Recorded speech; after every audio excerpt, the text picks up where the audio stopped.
Umaga sa lahat ng mga ah, kasamahan namin sa pagtatanim ng saging. Marami nagtatanong sa atin kung anong gamit namin na disinfectant sa tools, dito sa footbath namin. Guys, ito yun. Biosit 40 SL. Ang ano nito, yung active ingredients niya is benzalkonium chloride. Ginagamit namin ito sa tools disinfectant at saka dito sa footbath namin with yung ano niya, tawag nito, rate niya sa tools disinfectant at saka sa footbath is magkaiba. But dito sa amin, inisa na lang namin yung gamit namin at yung maximum recommended rate niya, which is 60 ml per liter of water. So ang ginagawa namin dito sa footbath namin is at least maximum of 3 days na yung solution, and then pinapalitan na naman namin. So ano lang, nagtitimpla kami ng at least 2 liters sa disinfectant, footbath. Then sa disinfectant naman, depende kung yung nakaschedule namin is 2-3 oras o buong araw, magdepende yon sa titimplahin namin na gamitin na solusyon. So may mga nagtatanong kasi sa locality nila, wala silang mabiling ganito. So pwede mag-ano kayo sa amin, mag-request kayo sa amin.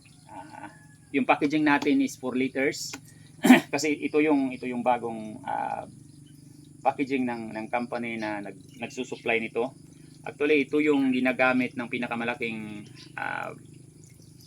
banana plantation dito sa Davao del Norte. Doon pala, kasi andito kami sa Davao de Oro. Pero magkalapit lang naman yung ano namin, municipality namin from dito kami sa Mawab. Then yung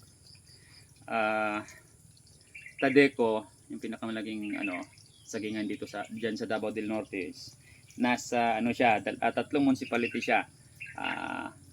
Nasa Carmen, nasa Santo Tomas, then part of Panabo, even part of Tagum mayroon siya.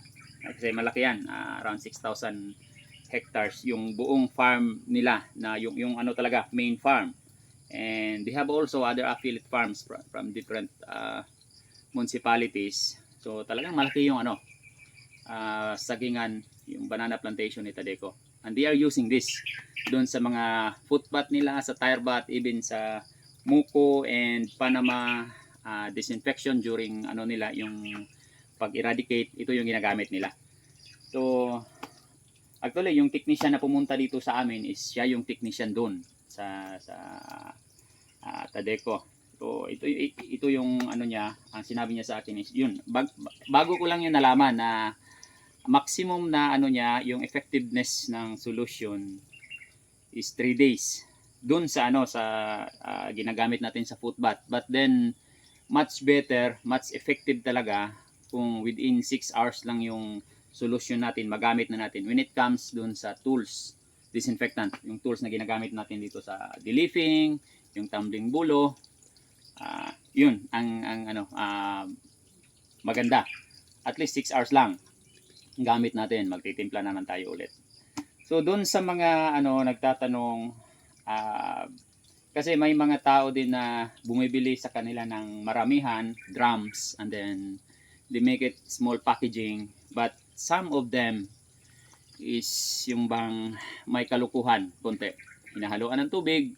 So yung inert ingredients niya nahaluan na ng tubig, at saka yung naman niya, EI, yung active ingredients na nagiging lesser sa yung binibigay nila na hinaluan na nila ng ibang solusyon, ibang liquid.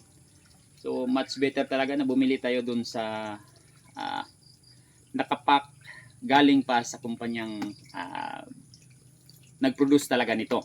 So if EA yung niya, I think this is the company that produces this Biosit 40 SL. So may iba na gumagawa sila ng sarili nilang sariling label. Pero porke na lang doon sa maganda pa rin ang intention, pero may mga talaga minsan piniperforate nila yung solution. So, yun lang. Sa gustong pwede nyo kaming i-message. We can provide you ito kahit na lang yung shipping fee na lang ang nyo idadagdag nyo sa presyo ng galing sa sa supplier natin.